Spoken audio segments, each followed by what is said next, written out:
Good morning, Mark. Good morning, Lisa. Lovely to be chatting to you today. Thanks for welcoming us on this podcast. No, you're more than welcome. I've been looking forward Thank to it. you. Good. We've known each other quite a few years. We're both champion members of Business South, and we've got lots of shared contacts in the construction industry. And you were experienced construction professional. You started your career as a YTS trainee, and you've moved from general foreman, construction, and managing director, and now you're managing director of Evolution5. Could you share a little insight to your career to date and how you worked your way up to the position you hold today? Yeah, of course. Yeah, I've been very, very lucky and fortunate to be in construction from a very early age. I knew I didn't really want to work in an office, which is ironic because that's where I'm actually working now. So I worked out on site, and as you rightly say, started as a YTS trainee as a carpenter and joiner. And I've been very, very fortunate to work for some very experienced construction professionals, mentors, and great leaders within the industry and a number of companies around predominantly the South Coast. I've learned a lot from them. And I've managed to work my way up through every level of the construction ladder on the operational side and gain new skills on that journey.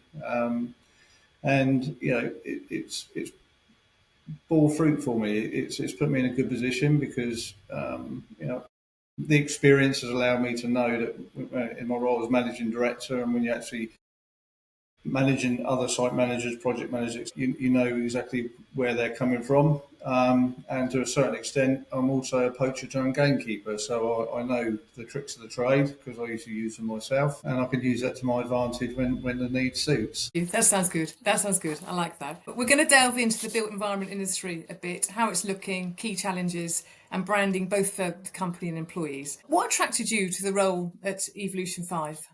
It's an exciting role. It's an emerging business. Predominantly, it was a consultancy-based business, but they wanted to diversify with some transferable skills for construction management into becoming a main contractor. And there's a real opportunity and a niche in the market, we felt, to grow into a void left by other companies that have either exited or grown bigger and don't necessarily operate in the market that we want to grow into. And it's a chance to build a business, develop people, have a bit, the autonomy and the influence to plan for a better future for the business, which really attracted me to it. It's just to support Jamie, the business owner, in his aspirations for the business.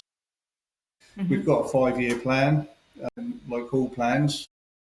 The good thing is, one, having one, and two, you can change it if you need to. So we're very flexible, and I think that's another exciting thing. We're not tied up by bureaucracy or procedures or this, that, and the other. We do what works for us, and if we need to make a decision based on the business, it's a relatively flat structure. We can sit around the table, chew the cud, for want of a better word, discuss all the ups and downs and the challenges that we face, and then arrive at a solution that we can all buy into. So it's quite liberating when you get that. You've got the responsibility, but you've also got the authority to discharge that responsibility.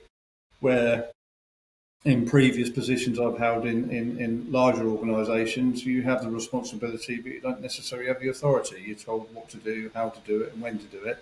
But unfortunately, when things don't quite work out, it's still your fault. So No, I've got you. So it's quite a nice place to be. It's quite fluid by the sounds of it. What services do you provide most at the moment? Well, it's a broad spectrum, really. I think on the consultancy side, it's project management and QS services, cost consultants. But the dynamic changes depending on the market. Sometimes you get an influx of CDM inquiries and uptime project management. But the main contracting part of the business is also growing, so we're getting a few tenders through the door, and we're raising our profile in that market. And I think again that adds to the excitement because you have that fluidity, you have that flexibility, and sometimes you don't know what's going to come through the door. So that can prove frustrating, exciting at the same time, because sometimes you Yeah, can't but plan for what you don't know. But if you're flexible yeah. enough and adaptable enough, you can make the best of those opportunities when they present themselves. No, I've got you. If a company in built environment are thinking of using your services, what do you sort Mm. of say are the things that, I don't know, attract you most to them? I mean, is it the fluidity and the fact you can tap into so many different things in consultancy, or what's the thing? I think we've got a breadth of knowledge. We've got some really talented people in the business, and I think with the consultancy and the main contractor, although there's no conflict of interest, we don't work for the same clients in both parts. Although there could be a tenuous link at some point in the future, depending on what services our customers need. Um, but I think the thing that sets us apart from some other organisations is you talk to a face, you talk to a person, you get a response. We buy into what our customers need, and people aren't left waiting for days and weeks to speak to the right person. Because we're a small organisation growing.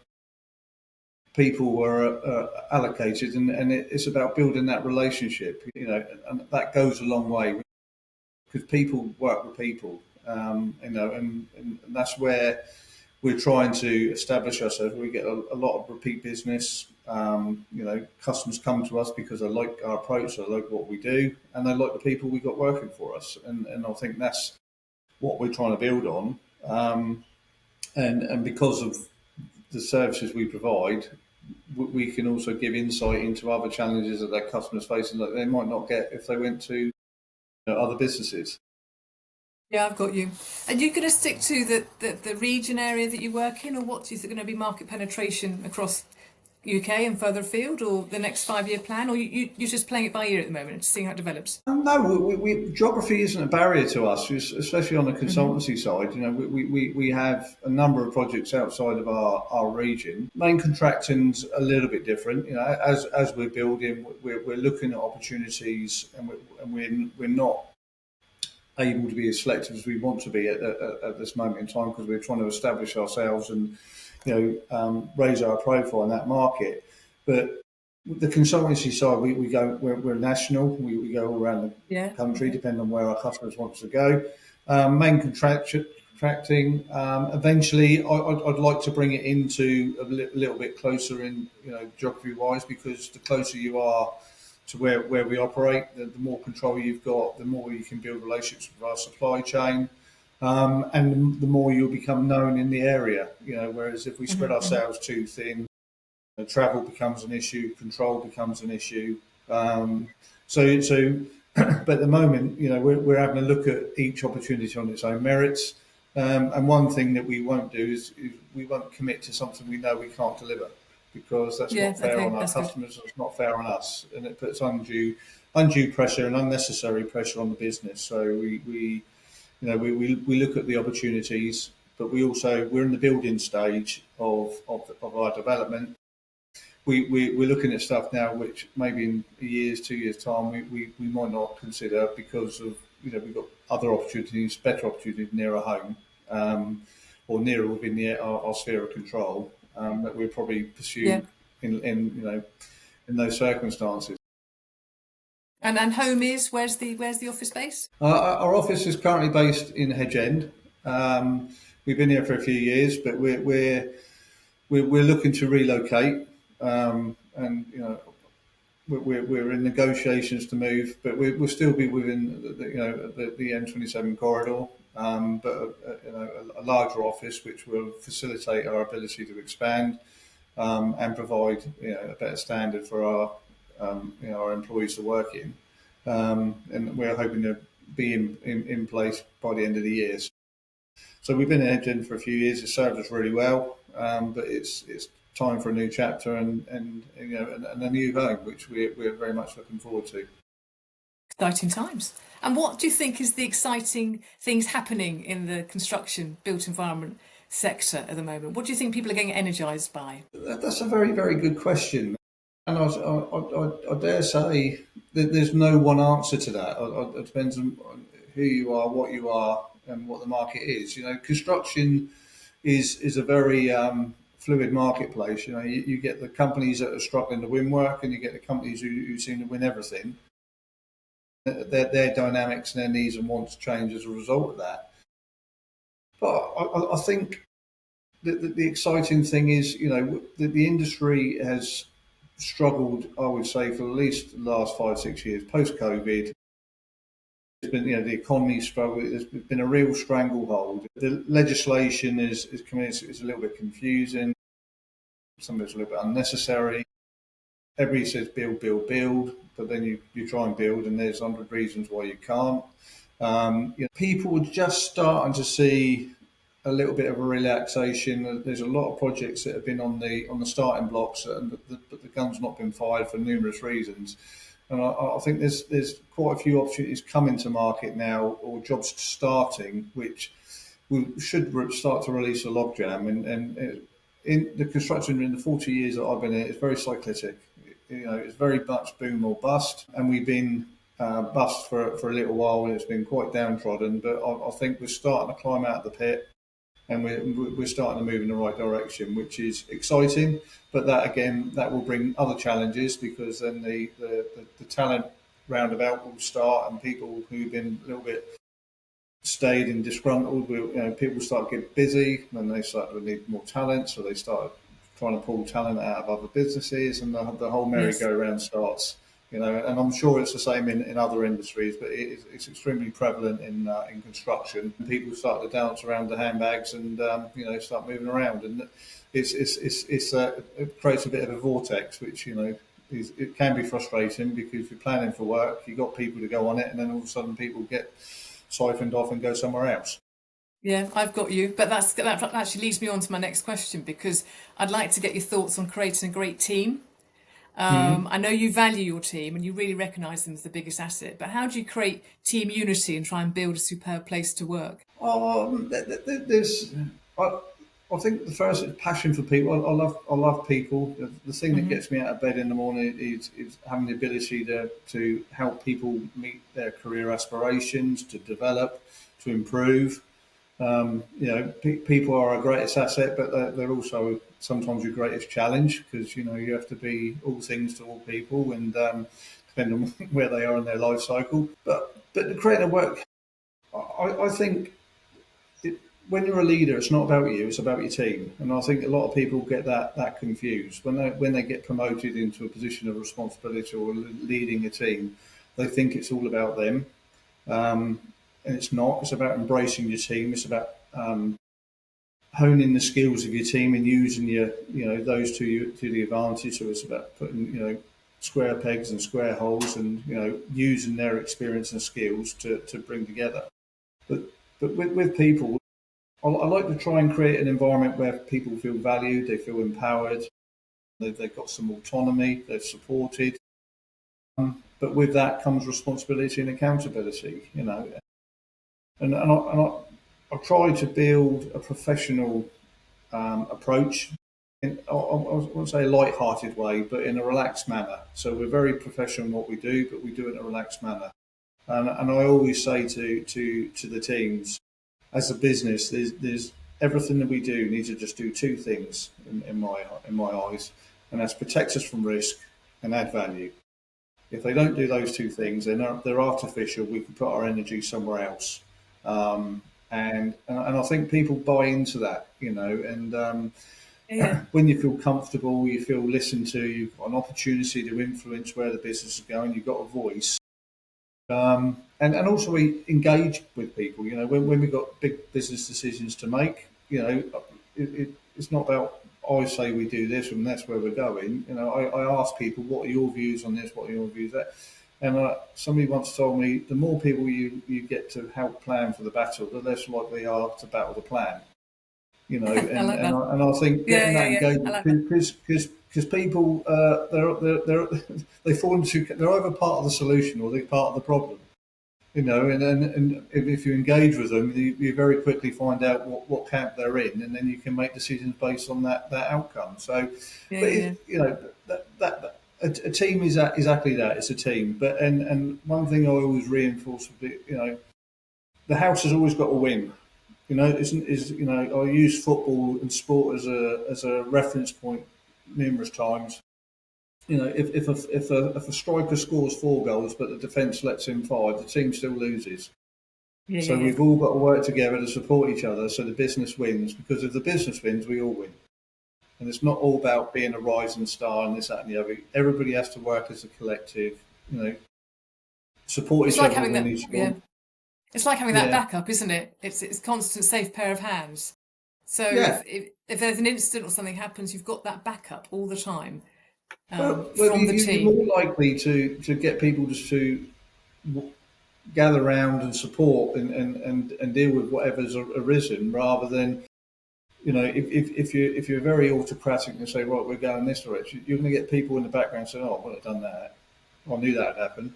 Yeah, Whereas if you engage with them, and yeah, they've had a chance to contribute to the strategy and the direction we're going, then they're less likely to criticise the direction we're going. So yeah. it's about creating that unity, that oneness, and I think the other thing is being consistent.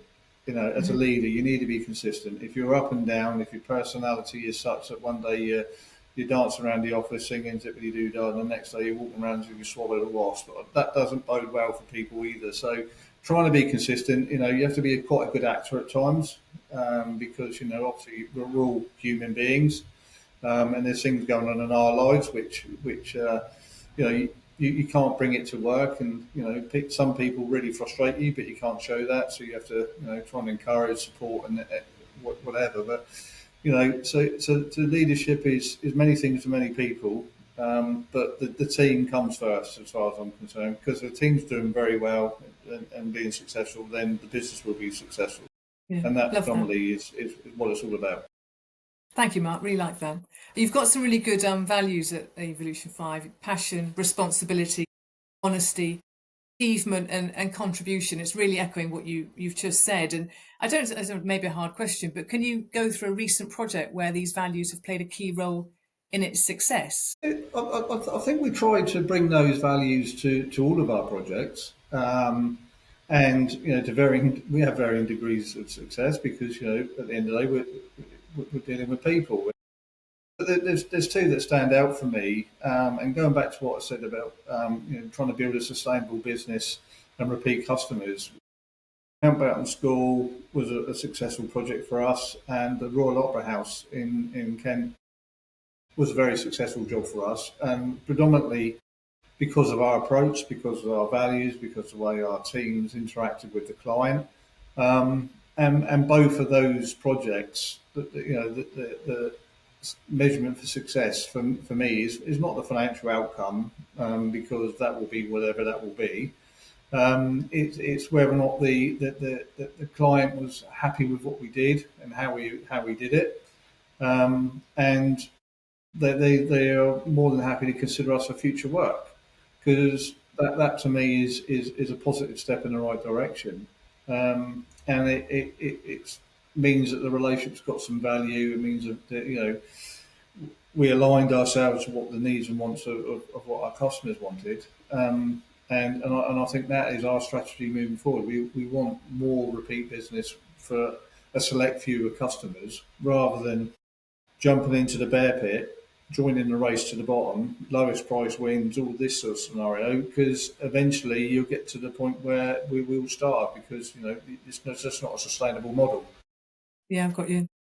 And that's what we're aiming for. And I think you can't do that unless you're true to your values within the business. And is that reflected in the marketing that you do? So to try and win new work, is that how you try and position your marketing to do that? Yeah, it is. I think what we're also trying to do with our marketing is highlight the skills that we can bring. Hmm. We offer an array of different disciplines that can support people in different ways. One of the areas that our marketing has been successful is cladding remediation, which is a fairly hot topic around at the moment. But our project management team are doing a number of clever remediations, supporting the clients with contractors, on these schemes, which, as you can appreciate, are very complex. There's a lot Yeah. of bureaucracy around funding, and invariably the homeowners and the people living in the blocks that are being remediated aren't construction people, so they're relying on professional bodies to protect their interests. Yeah, of course. And we can act as a, that manager, that critical friend, that to ensure that the contractors are doing what they should do. Because God forbid we have this situation where buildings are remediated and it's not done properly, and they have to be remediated again. The poor people in the flats and whatever. So those sort of skill sets. But our marketing is really is geared to raise our profile so people understand the services that we can offer.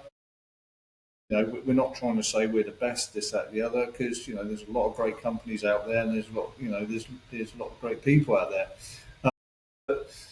We just want to show we're a bit different, in as much as that we are flatter structure. We do align ourselves with our customers, and we're adaptable. I've been in situations where, previous companies where we've won work and we've told the client, well, we've won the job, but this is what we're doing, and this is how we're going to do it. Whereas we tend to go to our customers and say, this is what we need to do. We're quite happy to talk to you, to adapt our approach to allow you to continue doing what you need to do in your environment, but we need to do this in the background, and it's more of a collaboration. Yeah. So our marketing's all geared to that. It's about building relationships. It's highlighting the skills that we've got and we can offer, and just generally raising our profile, because it might just be something that pings up on somebody's inbox or whatever, or on LinkedIn, or a video, or whatever we do, and it could just tick the right box for them and say, "Oh, I've considered that," and Yeah. I think that's to me is what marketing's about. It's about raising our profile, highlighting the skills and the services that we offer, and how those they can be aligned to support our customers.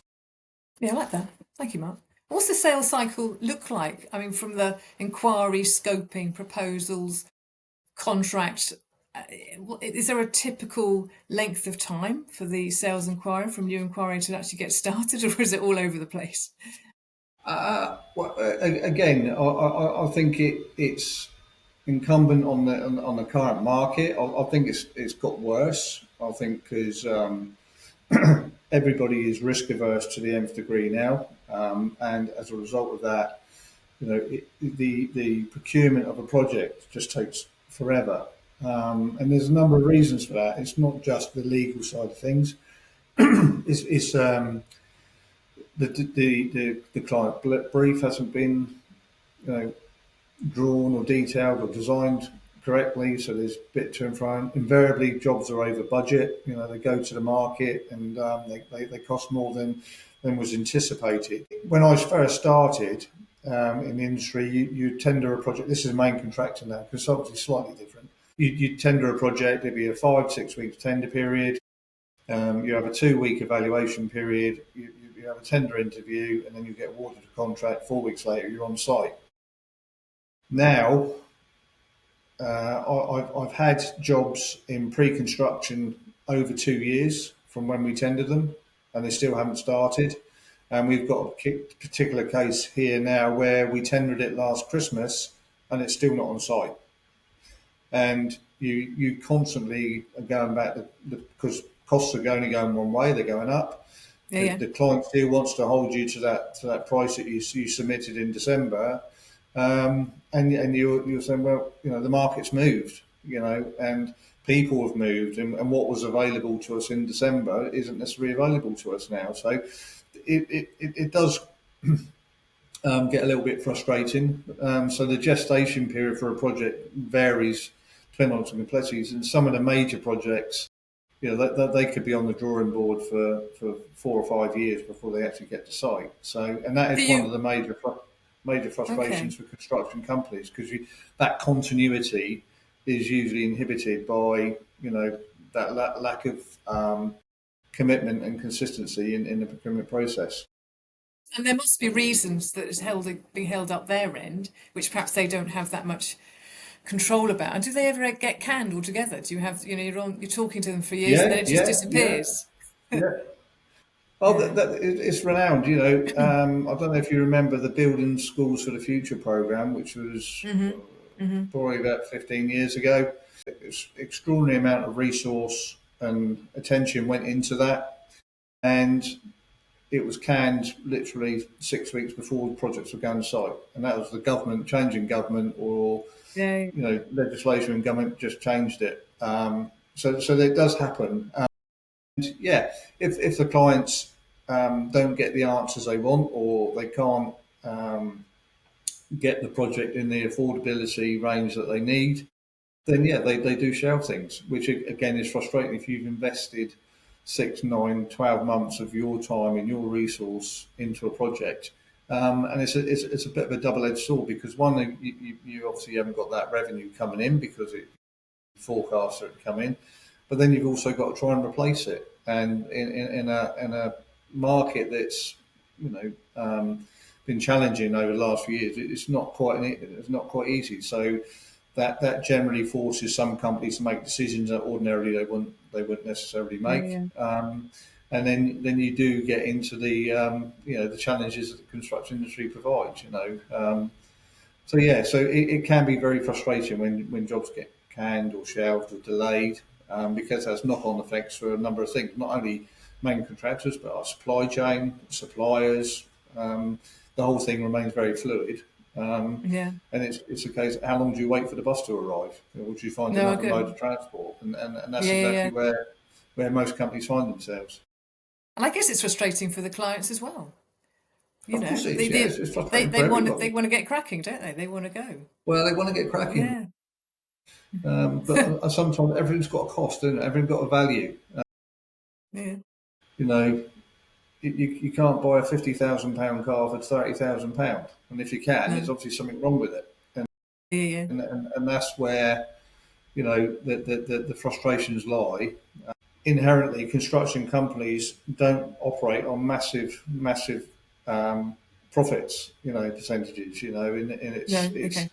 if people really knew what the profit margins that we have, and and the ratio of risk that we have to take on to try and achieve that. A lot of people who knew the industry say, "Why do you do this?" And sometimes you do question, "Yeah, I don't know. Why do we do this?"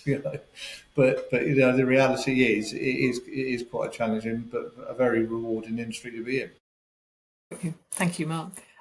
We couldn't run a podcast without asking a bit about AI.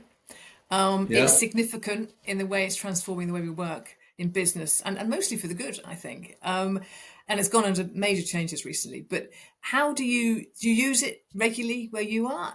Do you see it as part of the future in the built environment, or how does it pan out for you? Well, I think construction, we're usually the last to the party. I Yeah, think it's starting to creep in, more on the design and feasibility end of the yeah. construction Okay. process.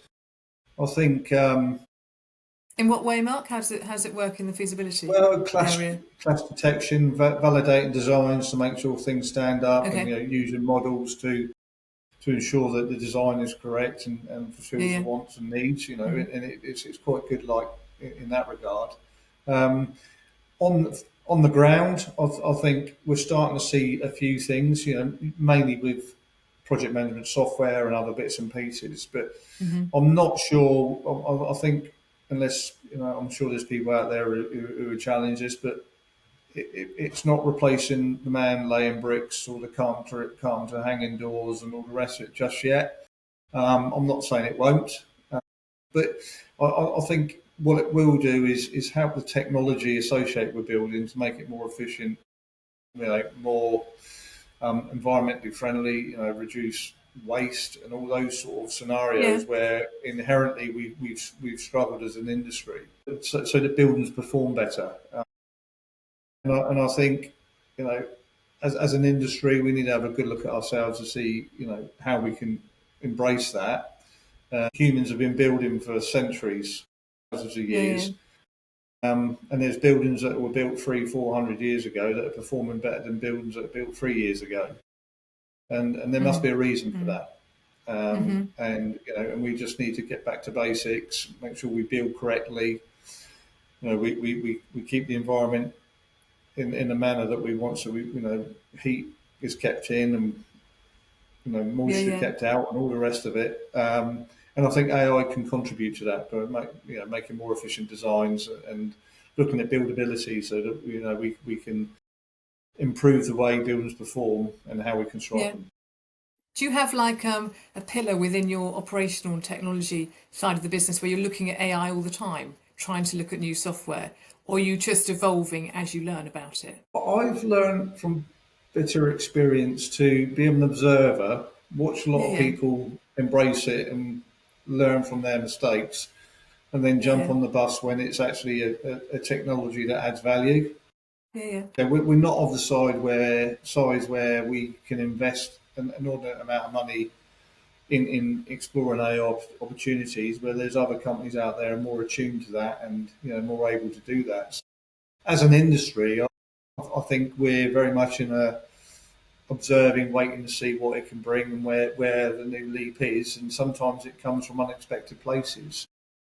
Yeah, within our business, yeah, we're always keeping an eye out for what's new, because I'm always interested in things that make us better, yeah. make us more Okay. efficient, improve us as a business. So yeah, I think we haven't got a dedicated AI approach or this, that, and the other, but all of us have got our eye on what the market's doing and what benefits it can bring to us, and whether those benefits can support us in what we're trying to do. Okay, super. Thank you. I want to change gears slightly, if I can. Some great chat Okay. about the construction. I know you've recently, personally, gone through significant surgery, Yeah, and you're talking about making us all better. And how are you feeling, Mark? And if you don't mind talking about it, I think people would like to know. You've had a malignant tumour and kidney removed. Is that right? that's right. Yeah. Um, so, if you don't mind, just share a little bit about it, because I think people would be Oh, yeah, yeah, are of course. interested and care. Yeah. It was all a bit of a shock, all very very sudden. I didn't have any symptoms, any indication that anything was amiss within my body. And then it was the day before Valentine's Day, actually, in February. I become aware that things weren't quite right, and things escalated and accelerated very quickly. I spent, excuse me, I spent Valentine's Day in hospital, um, having a number of tests, which resulted in a CT scan, and I knew something wasn't quite right when I got back to my bed on the ward, and within 15 minutes of getting there, the consultant was pulling the curtains round and said, "We've got the results of your scan, and we found something we weren't expecting, because up until that time, um, the view was it's probably a kidney infection or kidney stones." It's a bit weird, really, when somebody actually stands in front of you and says, "We found a large mass on your left kidney, and we need to take your kidney out." When 2 days prior to that, you were talking about the future and making plans, this, that, and the other, and it's quite a sobering conversation, actually. But fortunately, the mass was larger than my kidney. They didn't know what it was at the time, but they decided that the best course of action was to have the kidney out. Hmm. Although it's almost a double negative, the plan was, because it's such a large operation, it takes 4 to 5 weeks to plan. They were going to discharge me, and I'll get called back into the hospital 4 or 5 weeks later to have the operation, which in hindsight wouldn't have been a very nice thing to do, because the what if scenario and what is it and all the Hmm. rest of it. So Hmm.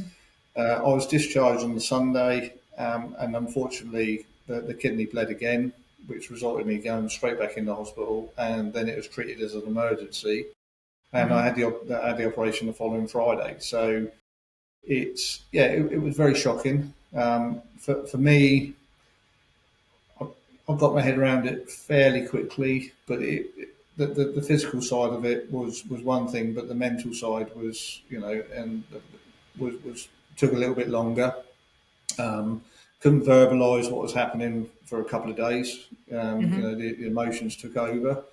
And all I could think about personally was the impact on my family and friends. It was, I was living it, but I could see it was affecting them also, especially my wife and my daughters. Um, so it was very challenging. And then obviously post-operative, that they found out that they said it was a form of cancer, but they're confident they got it all. So I was offered immunotherapy, which I chose not to take because it was a preventative thing, but it could give me other side effects, which were intuitive for me. So the percentage of benefit against the potential of risk um, didn't weigh up for me. So I decided not to do that. The main rectification or remedy was to take it out, and they were happy they got it all as far as they could see, which was great. And I'm on 3 monthly scans, and I've got one next month where they just scan my whole body and just check Yeah, yeah. because of the size of the mass. They said I'm in the higher risk category of reoccurrence. It could come back, it might not come back. So it's a bit of a quandary. So I'm sort of like living my life in three monthly cycles at the moment. Okay. I've come to terms that I'm back at work. I'm physically fine. I'm back on my Yeah. bike, riding bikes, and enjoying life. It hasn't impacted me. All I've got, and I'll show you when we're next together. I've got a lovely scar. I call it the shark bite because the operation had to be was quite substantial, and I was sore after it for a while. I have to say, Yeah, but yeah. it gave me time to reflect and to recover, which I think was important. And yeah, and it has changed my perception of things. Although Has I it? Yeah. always have a very positive outlook on life, and I look for the best in everything, and I always um, plan for tomorrow but live today. Yeah, And I yeah. think it just reinforced that really. Mm-hmm. But I found myself I'm having to rewrite my life map day by day Okay. rather than planning for the future because I'm not too sure what the future holds at the moment. Yeah. I'm not getting all morose about it. I'll deal with No, what I no. need to This is deal with interesting. when the future happens. Mm-hmm. But now I'm happy, fine. There's nothing going on as far as I'm aware. So I'm just enjoying life the best I can. Does it make you a bit more laser focused on life and work in a way? Because you're like you say, you're focusing on today. Everything's good. Crack Yeah, on, and it makes you sort of job in hand. That's what I've got to do. it does. But one thing it does do very, very quickly is bring into crystal focus the reality of one, how fragile life is and Mm-hmm. how Mm-hmm. easy it is to bog yourself down with minutiae that you think are problematical. Um, and I quickly found we all have challenges and problems in our day to day life, whether it be stuck in a traffic jam or Sainsbury's running out of your favourite cereal and all the rest of it. And we all get ourselves worked up about silly little things. But when something like this happens to you, you realise, and potentially it could have been life and death. You realise you haven't got any problems. Work is not a problem.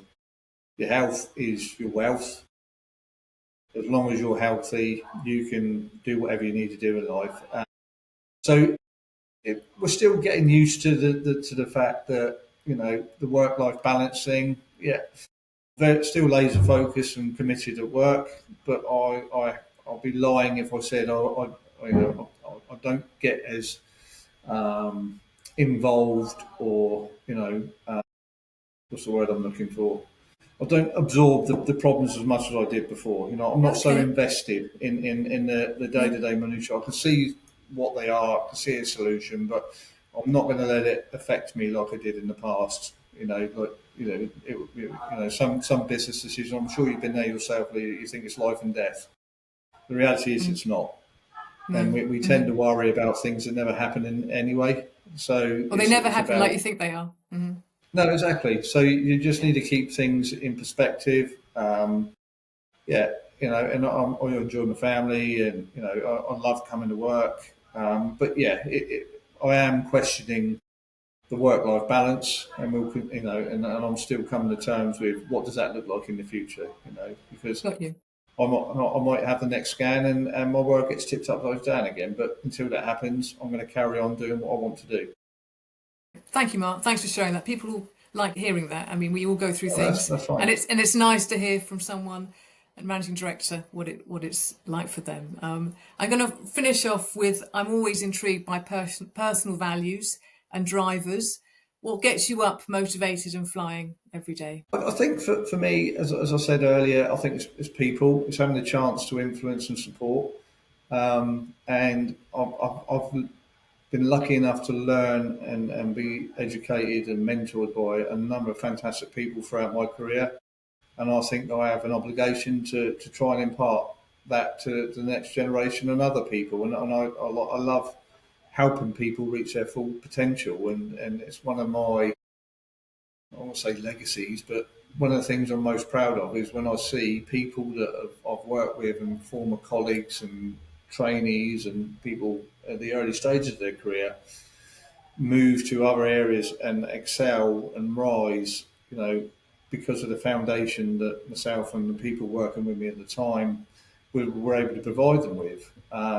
That makes me, really, really proud, and I enjoy developing people. And I, I think most people in construction like problem solving because that's what we do, and we do it very well. We overcome challenges, and we do so in unique ways sometimes. But yeah, I think that is the main driver. I'm not motivated by money. I'm not motivated by ego or power or anything like that.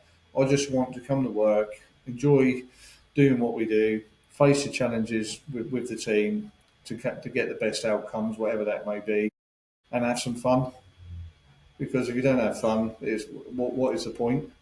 And but the people side of the business and dealing with people at all levels, and I think construction is one of those industries where I've come across some very, very intelligent people in my time that are not very academic, and I've come across some very academic people not very intelligent. And I think that vast array of people in society, you get every spectrum. You get your professionals, your lawyers, architects, and all the rest of it, and you get your ground workers and your carpenters and your bricklayers and your labourers, all equally as important as each other in the delivery of a project. And I like harnessing those skill sets and adapting to communicating to each individual, depending on what the situation is and the environment we're working in. Yeah, that's quite an art. Yeah, it Yeah, well is. done. I don't always get it right either. No, thank you, Mark. It's been really good chatting to you. I really appreciate it, and thanks for joining us today. Okay, Lisa, really thanks for the opportunity. Pleasure. All right, speak again. Bye now. Take care. Bye Bye bye. bye. Bye bye.